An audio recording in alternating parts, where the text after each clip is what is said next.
नमस्कार, स्वागत है आप सभी का। आपके साथ मैं हूं पुनीत। क्या शिवराज सरकार पूरे कर पाएगी 5 साल? क्या कांग्रेस फिर से लौटेगी सत्ता में? क्या होगा बीजेपी में सिंधिया का हाल? उपचुनाव के नतीजे लिखेंगे सूबे की तकदीर। चुनाव की तारीखों का ऐलान के बाद अब जनता के हाथ में बाजी है। कौन कितना दम दिखाएगा, किसका वादा जनता को भरमाएगा? चुनावी चौकल्लस में हर दिन दिखाएंगे आपको कहां किसकी कितनी तैयारी। जनता का दिल जीतने के लिए लड़ाई में कौन पड़ता जा रहा, किस पर भारी। शुरू करते हैं चुनावी चौकल्लस।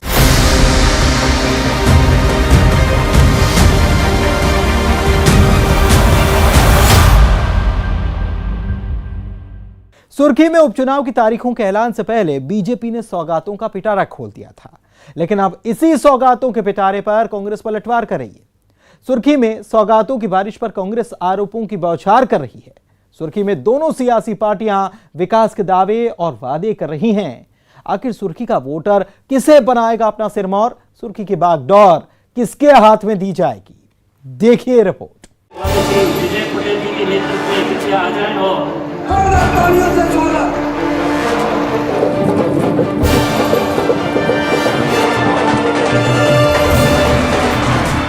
उपचुनाव की तारीखों का ऐलान हो गया है। उपचुनाव की रणभेरी बज चुकी है। सुर्खी में भी अब सियासी संग्राम तेज हो गया है। सीट पर दांव पर दिग्गजों की साख लगी है। वोटर को लुभाने के लिए सियासी पार्टियों ने मोर्चा संभाल लिया है और अब सुर्खी के सियासी संग्राम में सौगात पर सियासत तेज हो गई है।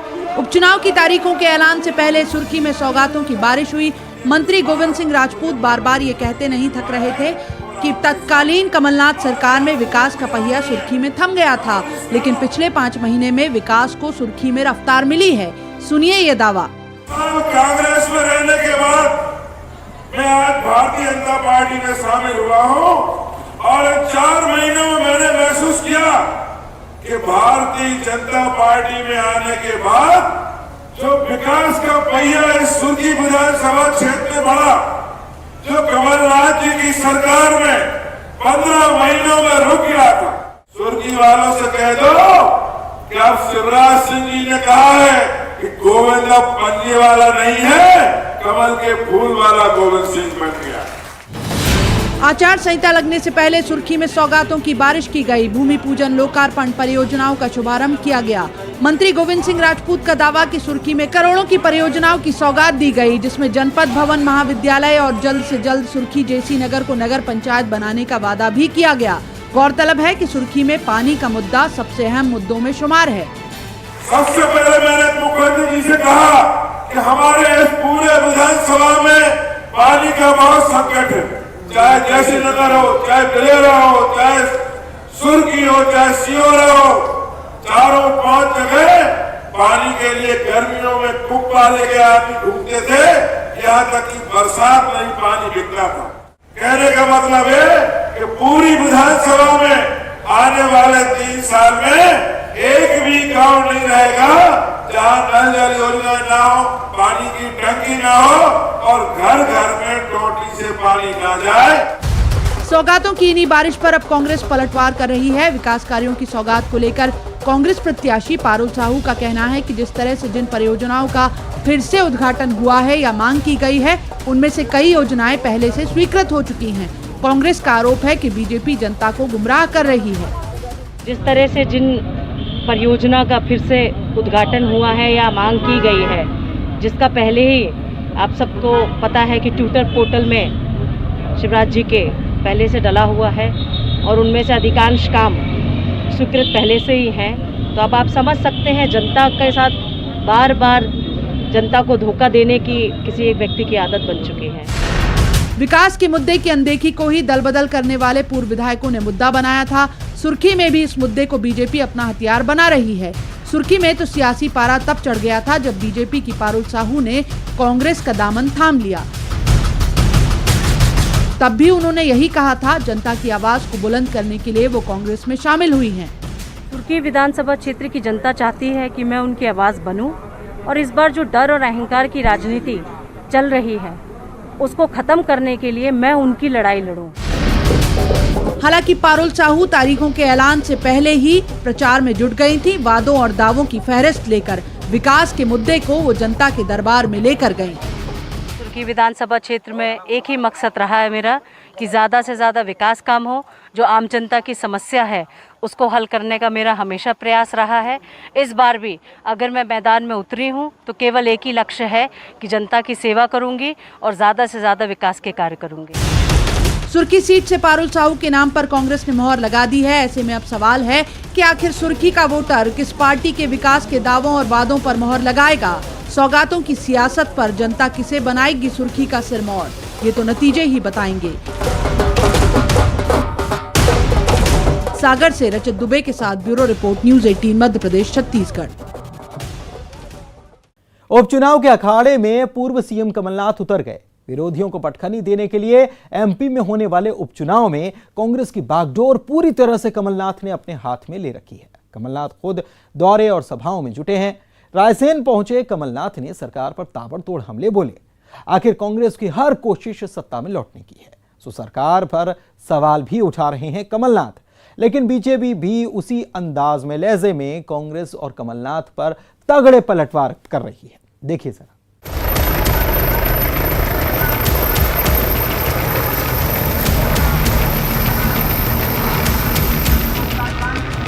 उपचुनाव की तारीख भी घोषित हो गई, लेकिन सियासी दलों की तैयारियां काफी पहले शुरू हो गई थी।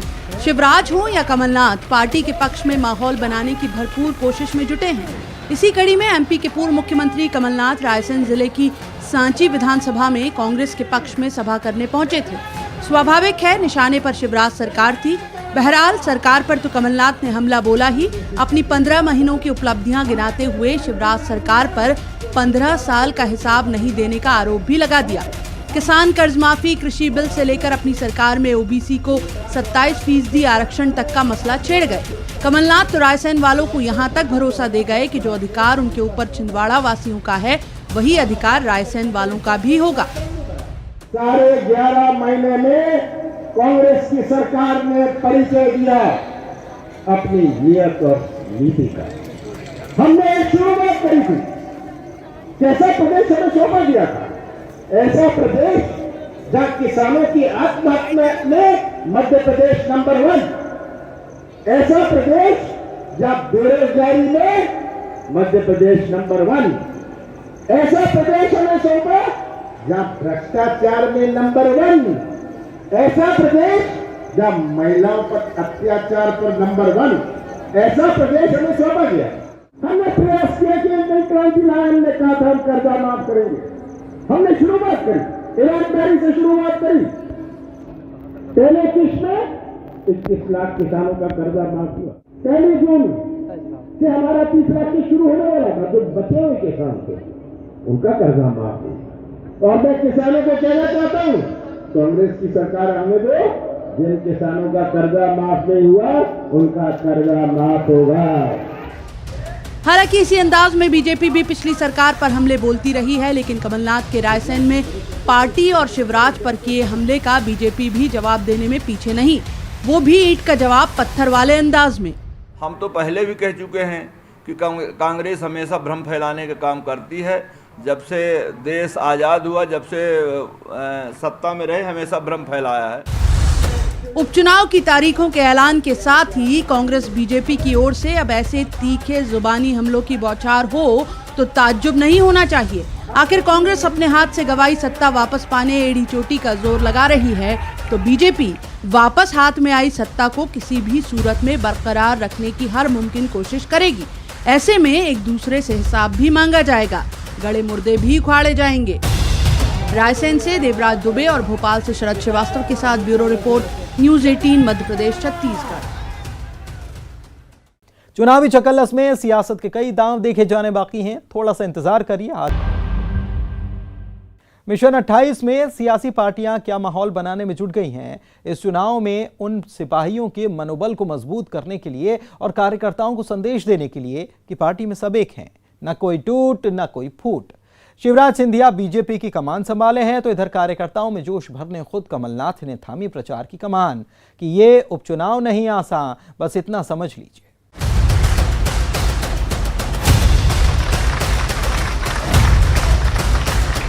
बीजेपी मुख्यालय में राष्ट्रीय पदाधिकारियों के सम्मान समारोह की ये तस्वीर, एक माला में पार्टी के सारे मोती। कुछ तस्वीरें पार्टी के एल्बम सजाने की नहीं होती, कुछ तस्वीरें तस्दीक बन जाती हैं कार्यकर्ताओं को समझाने, वोटर को ये बताने कि जो दिखाई दे रहा है वैसा है नहीं, जो दिखाया जा रहा है उस पर यकीन कीजिए। कैलाश जी, बंगाल हम आएंगे जरूर, और वहां भी आएंगे जहां हिंसा होगी। पूरी ताकत से आएंगे कि नहीं आएंगे? जोर से बताओ, आएंगे कि नहीं? लेकिन पहले 30 नवंबर तक यहाँ रुकना पड़ेगा। अब हिसाब किताब बराबर करो भाई, हम तुम्हारे लिए, तुम हमारे लिए। आने वाले इस 28 विधानसभा के उपचुनाव में भी वो परचम लहराना होगा, ताकि जो एक तरफ प्रधानमंत्री जी की सोच है और दूसरी तरफ हमारे मुख्यमंत्री जी की सोच है, उन दोनों का संगम करके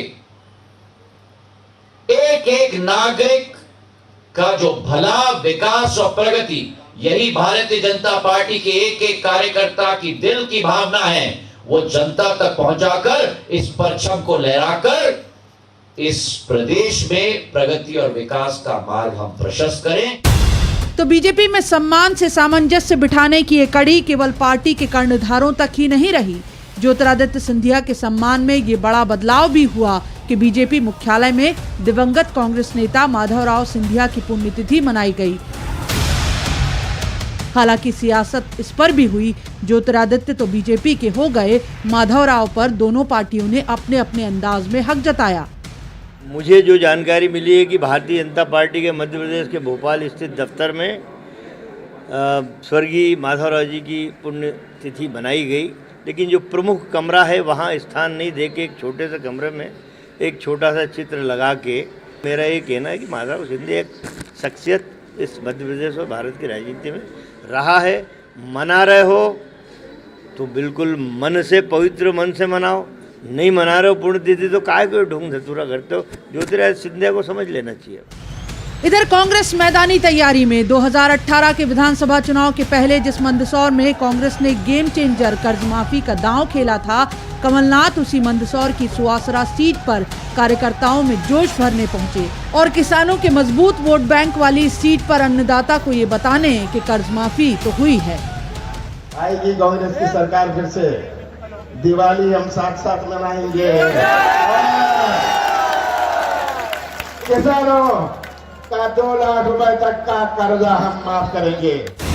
असल में इस उपचुनाव में जीत हार का सार किसी एक सियासी दल को सत्ता मिल जाने और एक को विपक्ष में पहुंचाने पर खत्म नहीं होगा। इस उपचुनाव के नतीजे बीजेपी की अंदरूनी राजनीति में भी नई राह खोलेंगे। कांग्रेस के लिए तो फिर ये चुनाव वजूद बचाने का चुनाव है। वोटर बताएगा कि बिकाऊ टिकाऊ है या नहीं। वोटर बताएगा 15 महीने की सरकार ही बेहतर थी या 15 साल की। फिलहाल वोटर के सामने सियासी दल धारणाएं बना रहे हैं। वोटर की मोहर से तय होगा कि उसकी निगाह में कौन सही था, कौन गलत। अभी दावों वादों का शोर है, उसके सवाल सुने जाने अभी बाकी हैं।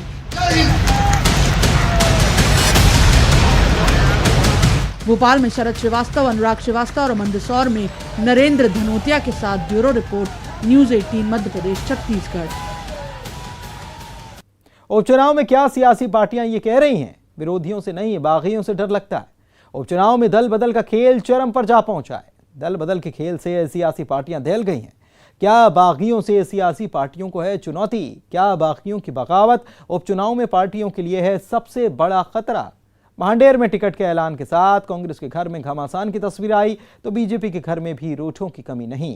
ग्वालियर चंबल के दंगल में आप भी देखिए दल बदल वाला दंगल दंगल।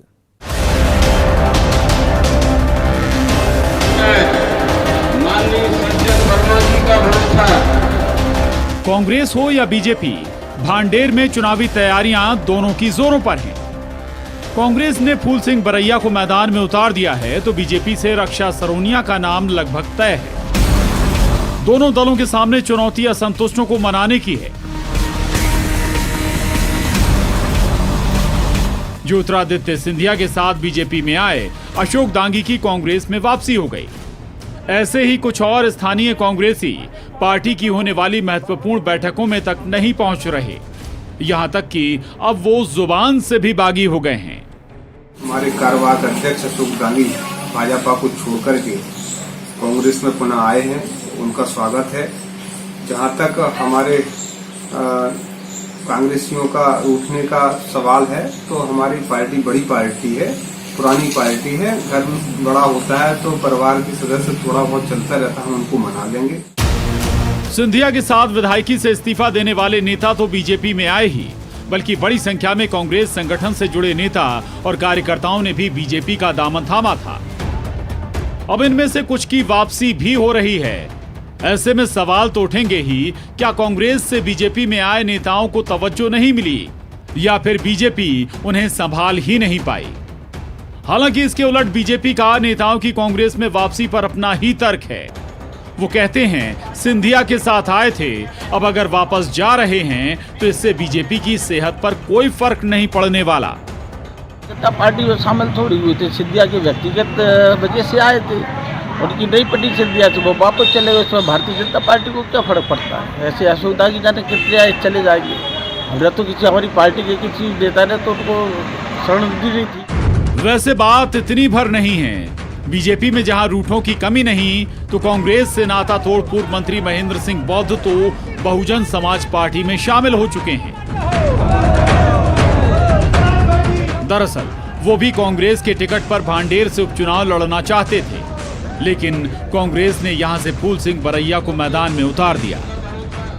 एक तो इसमें क्या है कि सत्ता में रह के गरीबों की सर्वहारा वर्ग की मदद ज़्यादा नहीं कर पाते। सत्ता में रह के तो मदद कर सकते हैं, लेकिन उनकी लिए लड़ाई नहीं लड़ सकते। पाबंदी रहती है बोलने की। यहाँ बहुजन समाज पार्टी सत्ता में तो है नहीं, तो यहाँ हम लोगों को लड़ने का मौका मिलेगा, अपनी गरीबों की बात करने का मौका मिलेगा। तो लगा कि कुछ इनका भी काम हम लोग करें, ये लड़ाई लड़ें, बुलंद करें। भांडेर विधानसभा में पार्टियों के चुनावी कार्यालय भले ही खुल चुके हों, लेकिन उपचुनाव में ऊंट किस करवट बैठेगा कहना मुश्किल है। हालांकि कांग्रेस या बीजेपी के सामने पहली चुनौती बगावत को थामना है। आखिर स्थानीय नेता और कार्यकर्ता ही बागी हो गए तो फिर किसके सहारे चुनावी मैदान में ताल ठोकेंगे?